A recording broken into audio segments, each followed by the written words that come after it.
Agave, yeah. So Agave, avocado. avocado, I think I'd honey, leave out the salt. yeah. Probably have to leave the salt out, but I wonder if you were to use avocado honey and some agave juice, maybe? I've done margarita meads with a lot of lime and just salt rim the glass. When it's served, I'd actually put salt in it. But Yeah. I don't think I'd want to put salt in it. I can't see where that no. any world in which that would be good. Here, let me salt that for No. you. Blah. So, So, okay, we'd have avocado honey with agave juice and lime juice and chipotles. Salsa mead. yeah.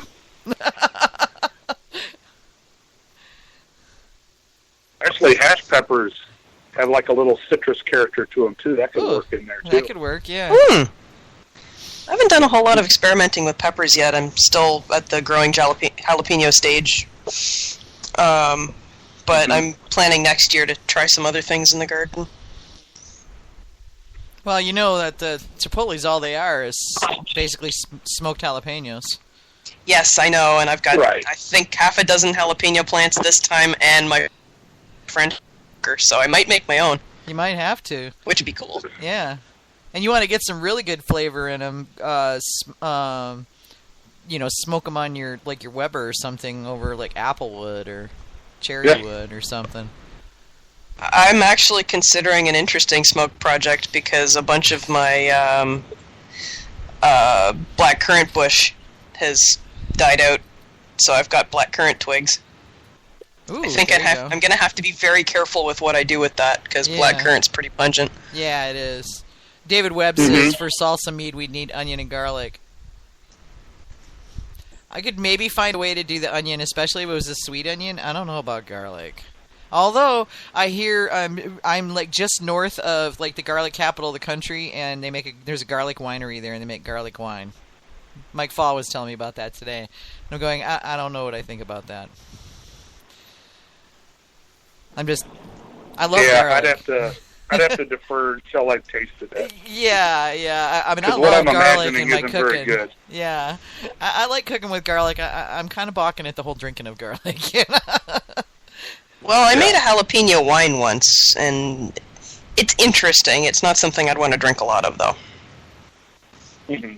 It's one of those I'm glad I tried this kind of things, and it's going to be used for cooking wine. Yeah. And I could see garlic mead being a really awesome cooking liquor. Oh yeah. Like totally awesome, and you'd pass it around just to see what it does. It'd be like that horseradish mead that we had in the Mazer Cup a few years ago. Horseradish mead? Seriously, Ooh. I got to judge it. It was very interesting. It was very unique. It was. How did it do? It was horseradish mead. It was horseradish mead. Yeah, I don't remember honestly, but I mean, it was actually, as a mead construction goes, it was well constructed. It was pretty well balanced, and it wasn't cloying. It was a sweet mead, but it wasn't cloying. So it wasn't construction-wise, it was put together well.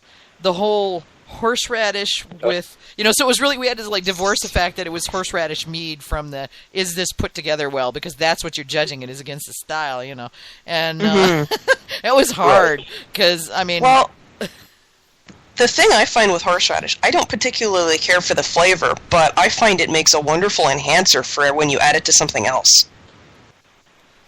Sure. yeah, true. It's the same thing with that little hint of cayenne. It doesn't have a whole lot of flavor on its own, but it just brings everything else forward. Like salt and MSG.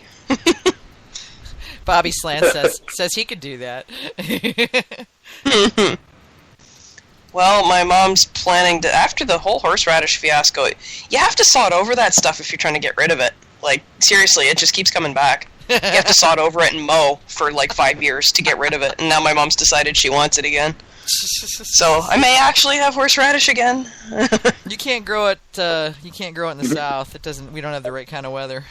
So that's fair. Right up there with rhubarb, which really pisses me off because you can't grow rhubarb in the south either. We don't have the right kind of cold snaps at the right time. I'm just aghast at people who can't grow rhubarb. That's I know. A treason. I was horrible. stunned when I got down there, and they said, "But we don't grow it here." And I'm like, "You what?" How could you not? That's uncivilized, man. That's just seriously uncivilized. On the other hand, they do have sweet potatoes, so it's not a total loss. So See, I'm thinking of like when if and when I start a meadery, how I can grow a couple of orange trees, like a greenhouse or something. So I need a hot house, and you need a cold house. And I need a cold house, yeah. But all right. So what about sweet potato mead? People make pumpkin mead. Why not sweet potato mead? I actually put sweet potatoes in my pumpkin mead because I read somewhere that it's supposed to enhance the flavor, and I used the purple one, so it made it a gorgeous color. Well, what a lot of people it made it a nice deep orange. Oh yeah, what a lot of people don't realize too is that the stuff that we think of as pumpkin pie innards that comes in the can, like Libby's pumpkin pie. Half of it's sweet potato anyway. It's sweet potato. It's not pumpkin at all. It's sweet potato. There's like no pumpkin in it. Well, I can't tell you the number of times I've made pumpkin custard without any pumpkin because I find butternut squash works better. Yep. So yeah, and my last pumpkin meat, actually, I think I even tossed a zucchini in there. Yeah, there's no pumpkin in that stuff, which kind of shocked me. So, but all right, so that might be a good thing. That might be what? That might be a good thing. Yeah, there's no pumpkin in it. Sweet potatoes are better. Yeah. Oh yeah. Oh, Bobby Slant says roasted sweet potato bochet. I hate you, Bobby. I have to try that now. Yeah. Thanks, Bob. I needed more stuff on our list, right? He's typing up a remark, I'm sure. So yeah, that's. What's the weirdest mead you've ever made, Scott? Oh. Well, it didn't start out to be that weird. It started to be a kiwi mead. Okay. And I found out that there really wasn't any flavor in the kiwi, so there was kind of a nondescript fruit character. So then I added some papayas, which was basically the same thing. Did some mangoes, a little more fruit. It wasn't bad. It was just kind of this nondescript fruit in the background flavor. And we had a homebrew festival coming up, so I ended up zesting 8 lines in it and pawned it off as margarita mead. And I think the keg blew in about 40 minutes. Oh my God. Everyone lined up for it. Jeez. But I don't, as far as too crazy stuff, I guess I haven't ventured that far out. That, like ideas like that. Probably the craziest one I did was the first time I did the pineapple chipotle. And that one turned out really well for me. Ended up Susan made that at Prairie Rose Meadery, and Michael Fairbrother also did a ramp up of it out at Moonlight. So that one, that's probably, I don't know, that may be one of my better efforts, I think. That one really went over well. Yeah, I got a bottle of Susan's, so it was pretty good. Mm-hmm. Yeah, in that one, like I said, that whole idea came from a jar of salsa. Kind of idea. I used to drive for UPS, and you're bouncing around eastern Iowa in a truck by yourself. Your mind kind of wanders a lot of different places. It kept coming back to that jar of salsa for some reason, and I'm glad it did. It was fun. Well, got to fly out into New Hampshire right in the middle of fall foliage season. Ooh. Doesn't get a whole lot better than that. No, it really doesn't. It's so pretty up there that time of year. Yeah, I'm a big fan of. When I went out to Fargo. Go ahead. Sorry for the ear When I flopping went out noises. to Fargo, talked about. Yeah, no. When he talked about Susan's Homebrew Club, they all came out and cut and roasted all the pineapples, had an assembly line, and I pretty much just got to sit back and watch everyone else work and drink mead while they did it. It was a pretty awesome day. That's the way to do it, eh? Nothing like being a supervisor, man. That's right. That's a good thing. Yeah, I fell in love with mango salsa. There's a brand that is always on the shelves at our local grocery stores back home, and it's a not very spicy salsa and big chunks of mango in it, and it's really really good. But that's when I first started talking about making it. Anytime I mentioned pineapple with mead, all anyone ever said was it's going to turn out like gasoline or rocket fuel. Apparently everyone had a lot of problems. trying to get it to ferment, and I thought, well, I'll just put it in the secondary. I won't ferment it then, and should take care of that problem. And but to me, caramelizing the pineapples, I put a cookie sheet out on the grill and basically just roasted the snot of them on there and really browned them up, caramelized those sugars, and scrape all the burnt sugars in it and put all that in, and just those darker flavors of it, I think, made all the difference in the world. Oh, yeah. That's AJ was just saying on the group, what about smoking them? I don't know. I'm not saying that wouldn't work. I think it would be different, because I think those burnt sugars is kind of key to the flavor I was going for. Okay. Yeah, I just really wanted that really caramelized sugar on it. I mean, I think smoke, I think it definitely would work. I think it would be different. But I've put it on the shot for sure. I've barbecued it on skewers a number of times. I absolutely love it, but I just never, I'm having access to a smoker makes me think terrible things.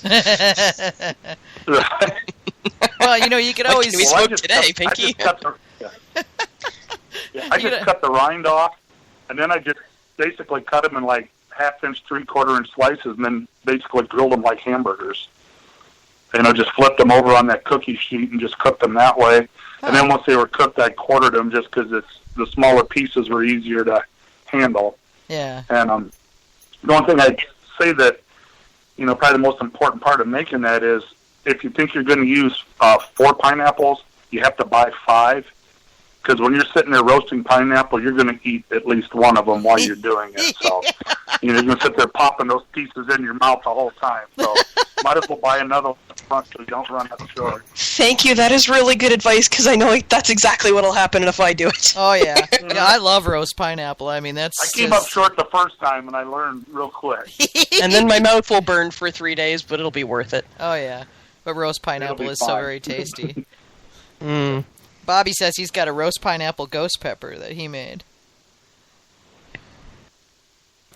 I've had one ghost pepper mead, and it was like one sip, and that was about all I could handle. That was same. I'm like the you. one I had was so hot, it was almost undrinkable. Yeah, well, Bobby's are pretty balanced. He's a master of balancing his mead. Okay. So if are you coming out to Mazer Cup next year? I'm hoping to, but I've hoped to for like the last 10 years, and it just never quite seems to work. But it's always my goal. Yeah. I've got a whole bunch of people on my butt telling me you need to get out there. You do. You really need to. And well, cave to peer pressure. It's worth it. Yeah. Well, Bobby was out there with it. Bobby Slants was out there with a bunch of his meads. He's in New York and hangs out with Sergio at Melavino. But Bobby makes he made a seaweed mead that was to die for. It's like the talk of the town. And he does a lot of interesting combinations, and he's one of the few people I've seen that can do a ghost pepper mead and have it actually work. Because it's so easy for that to get out of hands. It was but this was even a commercial one, and there was probably a dozen of us standing around, and I don't think anyone took more than one sip of it and immediately put it down. And I guess my point was, why would you do, Wait, you got to be able to drink it. Was this when Mike Fall brought those bottles? Was this at the UC Davis class? No, this was where were we at? It was up in St. Paul. Oh, okay. When I was up there for Mash Out, there was a bunch of us. Okay. Yeah, because Mike Fall he took his Malia, which is a sweet traditional, and a very nicely made mead. And a buddy had given him a bag of ghost peppers, and just on a whim, he just dropped one ghost pepper in each 500 milliliter bottle. Yeah. And just for kicks and giggles, and then brought it to the first UC Davis mead making course, and was handing it around. And I let it touch my lips, and was like, "Well, that was interesting. Here you go." And as it was, I couldn't feel my lips for the rest of the night. Right. So I think he was trying to see what other people would say, because he knew what it tasted like. He knows that one whole ghost pepper in a 500 ml bottle. Shoot, you could throw one ghost pepper in like a 5-gallon batch and have it. 5 gallons, yeah. Yeah, if I ever grow ghost peppers, it'll be one plant. Yeah, you know.